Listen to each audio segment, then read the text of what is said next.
Hello friends, मैं हूं अभिषेक Inamdar from की फ्रेम्स एनिमेशन एकेडमी और आज एक नया सिस्टम i9 आ गया है।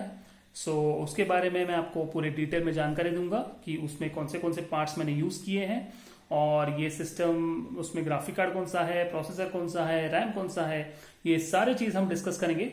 So let's get started. अगर ऐसा सिस्टम आपको चाहिए हो तो स्क्रीन पे दिए हुए नंबर पे आप कॉल करो। मैं एक्चुअली 80,000 ऑनवर्ड्स ही सिस्टम्स बनाता हूँ। बजट आप जो रखेंगे तो अपवर्ड्स 80,000 ही रखना। बाय द वे, अगर ऐसा सिस्टम अगर आपको चाहिए हो तो आप मुझे कॉल करो, तो मैं सिस्टम आपके लिए पूरा बना दूंगा। सारा चीज़ एक साथ लाकर उसको टेस्ट करूंगा और टेस्ट करने के बाद मैं उसको आपको शिप करूंगा। तो मैं इसको असेंबल करता हूँ, मैं इसको असेंबल कर लेता हूँ और फिर आगे देखते हैं कैसा दिखता है। It's look very great.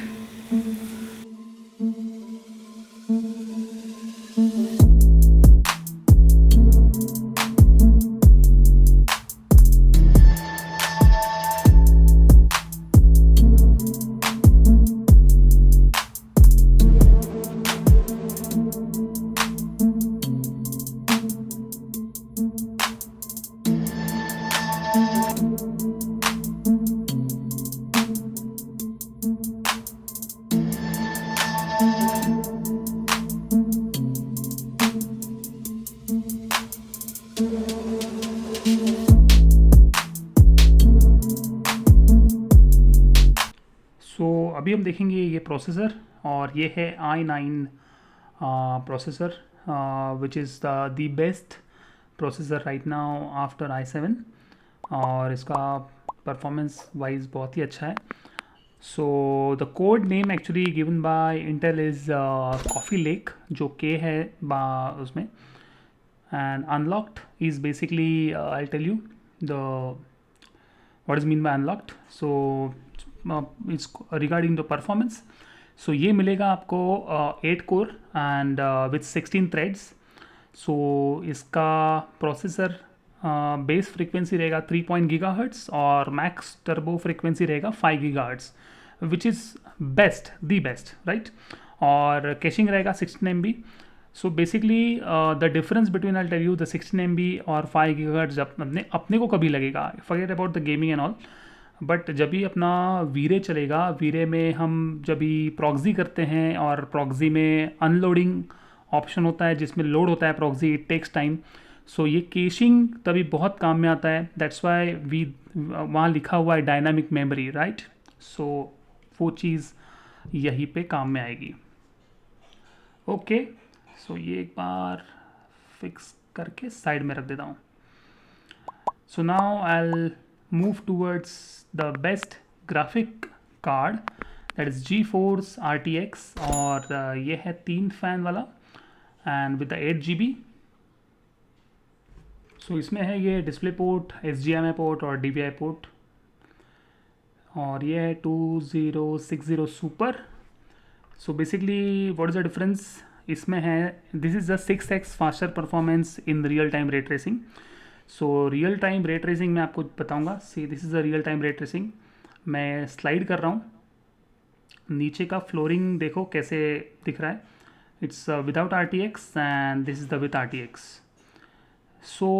अपने को कभी ये काम में आएगा, this is about the gaming, right. तो अपने को कभी काम में आएगा in where we have real time rendering, जिसमें हम फ्रेम बफर बोलते हैं। और फ्रेम बफर में 2 तरीके के रेंडर हैं, एक IPR रेंडर और एक नॉर्मल प्रोडक्शन रेंडर। तो जब भी हम IPR करेंगे तभी ये बहुत काम में आने वाला है, पक्का। ये आप ध्यान में रखो कि जब भी हम वीरे का रेंडरिंग करते हैं तो RTX वाला ही ग्राफिक कार्ड लेना है। और ये है ASUS TUF Z390 plus gaming motherboard, और ये सबसे बढ़िया मदरबोर्ड है, आई टेल यू, क्योंकि इसमें ऑडियो भी अच्छा आता है and it basically Realtek S12008A, right, which gives a very good powerful audio and also has RGB lighting। और सबसे काम की चीज़ actually it is expandable to 128 GB of RAM. क्या चाहिए और। यहाँ पे हमने लिया है रैम, जस्ट 1 सेक। ओके, और यह है कोरसेर का रैम, जस्ट 1 सेक, मुझको इसको निकालने दो बाहर। सो 16 GB के 2 लगाए हैं अभी, और इसका जो मेगाहर्ट्ज़ है 3200, और ये बढ़िया है, एकदम मस्त काम करेगा 3D Max और V-Ray के लिए, राइट। 13200 megahertz and 16:1 3200 megahertz. एक बार अंदर का पोजिशनिंग देख लेंगे। सो ये एक एक स्लॉट छोड़ के मैंने ये ऐसे 2 लगाए हैं, एंड इट हैज़, और बेसिकली ये जो सारा क्या बोलते हैं ना, अपना आउटर केस है ना जो कूलर मास्टर का है, ये इतना अच्छा है, इतना बढ़िया है कि कोई भी वायर का टैंगल्ड नहीं हो रहा है, बहुत ही अच्छी तरह से उसको जगह है। तो मैं जब भी उसके ऊपर आऊँगा तभी हम बात करेंगे। सी ड्राइव के लिए मैंने SSD इस्तेमाल की है, बल्कि वो फास्ट है, और डी ड्राइव के लिए 2 TB normal hard disk use किए। और now we will move towards master liquid ML120L RGB। So इसके ऊपर बिल्कुल भी आप कॉम्प्रोमाइज़ मत करना, आई टेल यू, क्योंकि प्रोसेसर मतलब मैं ये नहीं कहता कि कह रहा हूँ कि i9 प्रोसेसर जल्दी गर्म होता है, ठीक है, but yes we need a good ventilation जब भी हम दिन रात सिस्टम अपना चालू रखते हैं रेंडरिंग करते वक्त।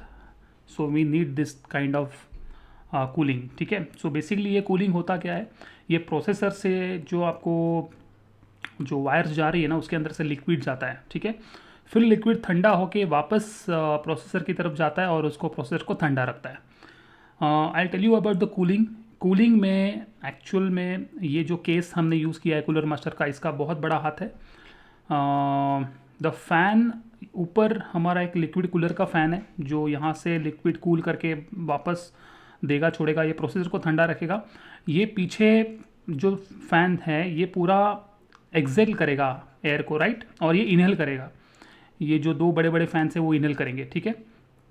सो ये भी वैसा ही है, ग्राफिक कार्ड के लिए अलग कूलिंग लगेगा क्योंकि अपना GPU स्ट्रॉन्ग है, CPU स्ट्रॉन्ग है, राइट। और सबसे बड़ा चीज़ है अभी पावर सप्लाई, ठीक है, 750 वैट का है। Even this is also cooler master, but I tell you आप इसके ऊपर 2 चीज़ के ऊपर आपको बिल्कुल भी कॉम्प्रोमाइज़ नहीं करना है, एक तो पावर सप्लाई और तुम्हारा कूलर। पावर सप्लाई ऐसी चीज़ है कि ये दिन रात अपने सिस्टम का ख्याल रखता है। अगर रिक्वायरमेंट है 650 का तो आप 750 लो, रिकमेंडेशन है कि कम रहेगा तो ज़्यादा लेना है। अगर तुम्हारा ज़्यादा रैम है, ज़्यादा ग्राफिक कार्ड है तो 850 वाला लो, 1000 वाला लो, बट पावर सप्लाई में आप कोई भी कॉम्प्रोमाइज़ मत करना, ठीक है। सो अभी मैं सिस्टम को थोड़ा सा लगा के चालू करता हूँ। लेट्स गिव मी 1 सेक। हाँ, और दूसरी बात, कूलर मास्टर का जो पावर सप्लाई है ना, ये कुछ यूरोपियन या US स्टाइल का जैसा उसका पिन है, तो याद रखो उसके साथ में अपने को ये छोटा कन्वर्टर लेना है। सो कन्वर्टर जब भी हम लगाएंगे तो हमारे सारे जो इंडियन सिस्टम्स हैं प्लग के वो प्रॉपरली लेगा उसको, right. Now the system is ready. तो एक बार हम ये जो कूलर मास्टर का कैबिनेट है ना, इसके ऊपर थोड़ा सा देखेंगे क्या क्या है। ऊपर है USB ड्राइव, और ये USB ड्राइव है 3 और 2 मुझे एक इसमें एडिशन चाहिए था, इसमें C पोर्ट का आउटपुट चाहिए था और अच्छा होता, डायरेक्टली आपका मोबाइल लगता। बट एनी हाउ, अगर कूलर मास्टर ये सुन रहे हैं तो शायद मुझे बता देंगे क्या करना है। ये है इनपुट माइक का और हेडफोन्स के, यहाँ से PC रिस्टार्ट होगा, this is for restart. But ये जो कैबिनेट है ना, ये स्पेसिफिकली क्यों जाना जाता है मालूम है, इसमें 200 mm के 2 फैन लगे हैं and which can be controlled, right. See this the size, इतना I can actually feel the air. ये इतने बड़े जो फैंस हैं अंदर पूरा सिस्टम को ठंडा रखते हैं, right. It's a radiate support and cover up to clean building and I can feel the air. Basically मैं सामने ही मैं इसको फील कर सकता हूँ कि कितना एयर वो सक्शन करके अंदर डाल रहा है। So this is the arrangement. जो ये फैंस हैं जो बाहर से अपने को दिख रहे हैं वो कुछ इतने बड़े हैं, और actually we don't require any other fan जो जनरली लगाते हैं एक्स्ट्रा फैंस की, एज सच इसमें कोई ज़रूरत नहीं है। सबसे अच्छी चीज़ ये है कि इसको खोलना बहुत ही आसान है, और यहाँ पे देखो, यहाँ पे पूरा टफन ग्लास आपको दिया है, ठीक है। यहाँ पे एक सिंगल स्क्रू है, सिंगल स्क्रू को मैं जस्ट यहाँ से ओपन करता हूँ। टू बस वर्टिकल कर लिया, वर्टिकल करने के बाद ये ओपन हो गया।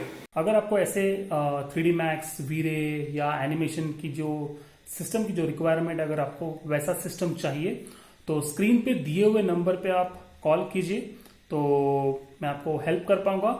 इन द सेंस मैं आपके लिए आपका सिस्टम बिल्ड करके यहाँ से शिप करके दे दूंगा, और वो भी उसके साथ मैं टेस्टिंग करूंगा, और वो टेस्टेड वाला सिस्टम रहेगा। So now it's time to check the performance of this PC lively. So let's get started. So you can see this. इसके जो रिफ्लेक्शंस हैं, शैडोज़ हैं, एम्बियंट एरियाज हैं, कितने परफेक्टली दिख रहे हैं रियल टाइम में, right? Although it is modeled and it is rendered with the textures, high resolution textures, और मैं इसको जस्ट रोटेट कर रहा हूँ, and this is in web player, right? So it makes lot of difference कि आप जिसमें रियल टाइम देख रहे हो, so you can see absolutely it's at par.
I hope कि ये मेरा वीडियो आपको पसंद आया होगा। तो ऐसे ही सिस्टम के असेंबल्ड और कुछ हाई एंड सिस्टम के वीडियोस अगर आपको देखने हैं तो नीचे दिए हुए रेड कलर का जो बटन है सब्सक्राइब का, उसे प्रेस कर दो और उसे ग्रे कर दो प्रेस करके, ताकि मेरे यहाँ के जो सारे नोटिफिकेशंस हैं, सारे वीडियोस के नए नए अपलोड्स हैं, आप तक पहुंच जाए सबसे पहले। सो मिलते हैं नेक्स्ट वीडियो में।